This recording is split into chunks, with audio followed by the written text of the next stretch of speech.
Welcome to the Make Me Whole podcast, where we explore what it means to just live better. I'm your host, Joset Rosado, a proud Latina and licensed therapist, bringing that unique perspective to the conversation. So whether you're looking to deepen your relationships, improve your mental health, or simply just find more joy, this is where you need to be.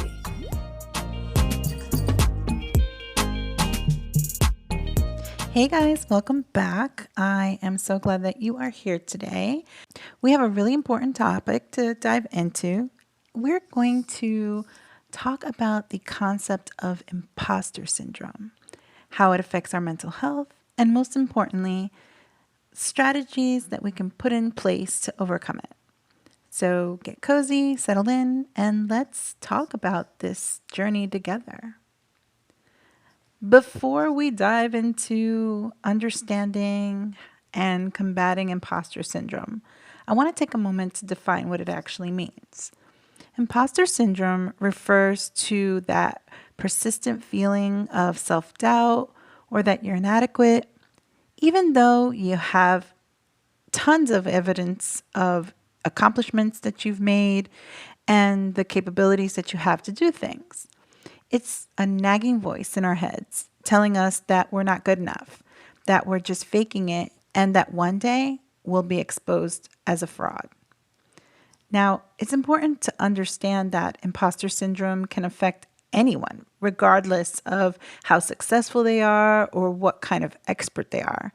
In fact, some of the most accomplished people often experience imposter syndrome. Just think of that talented colleague of yours. Just think of that really successful person you've either seen on TV or you know personally who seems to doubt themselves at every turn, or that influencer who second guesses their impact on a daily basis. Imposter syndrome doesn't discriminate. So, how does imposter syndrome affect our mental health? Well, that constant self-doubt and fear of being exposed can lead to chronic stress, anxiety, and even depression. It can stop our personal and professional growth, limit our potential, and prevent us from taking risks or seeking out opportunity. But don't worry, because we have the power to overcome it. Let's talk about some effective strategies that can help us fight imposter syndrome and reclaim our self-worth. The first step is to recognize and acknowledge our feelings of self-doubt. By shining a light on our insecurities, we can start to challenge them and understand that they're really sometimes irrational and have no basis. One powerful technique is to keep a success journal. Write down your achievements, big and small, and revisit them regularly. Remind yourself of all the times you were successful, the strong and heavy obstacles that you overcame, the growth that you experienced. This practice is definitely going to help you rewire your brain to focus on your strengths and abilities and building confidence over time. Another effective strategy is to grow your support network. Surround yourself with people who believe in you, who lift you up, and who remind you of your worth. Seek out mentors and role models who face similar challenges and have been successful and triumphed over imposter syndrome. Remember, you're not alone on this journey. It's also really important to frame our thinking and embrace what's called a growth mindset. Instead of seeing failure or setbacks as proof of what you can't do, look at them as opportunities for growth and for learning. Embrace the idea that success is not about being flawless, perfect, but about showing up, taking action, and learning from every single experience.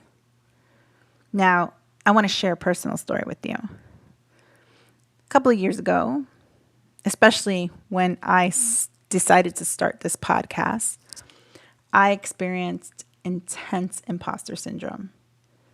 I doubted my ability to create meaningful content, wondered if anyone would listen, and really felt like a fraud in the world of mental health.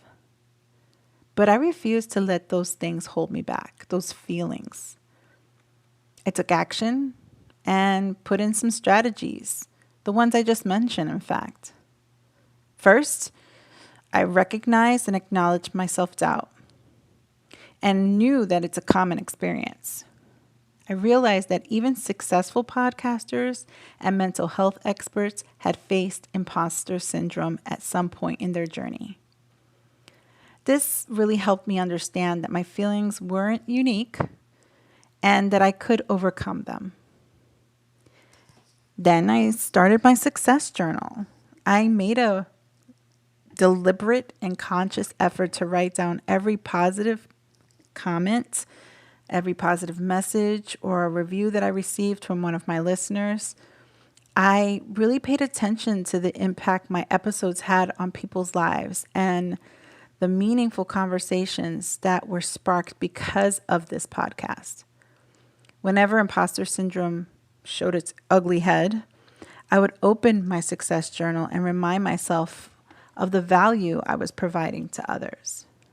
I'll tell you the truth, even when I might have received not such favorable feedback on my podcast, I took it as a learning experience, as an opportunity to make improvements and to really hear what it is that people needed to experience as a result of listening.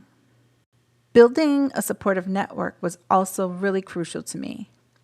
I sought out mentors in the podcasting and mental health communities who had experienced imposter syndrome themselves. Their guidance and encouragement became a lifeline during the challenging times. I joined online communities where I could connect with like-minded podcasters and share my struggles openly.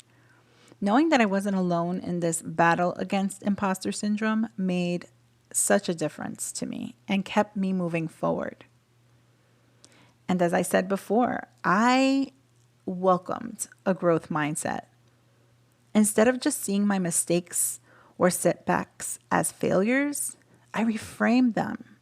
I made them an opportunity to learn to grow, to learn something new, just to move forward in different directions maybe I didn't think of.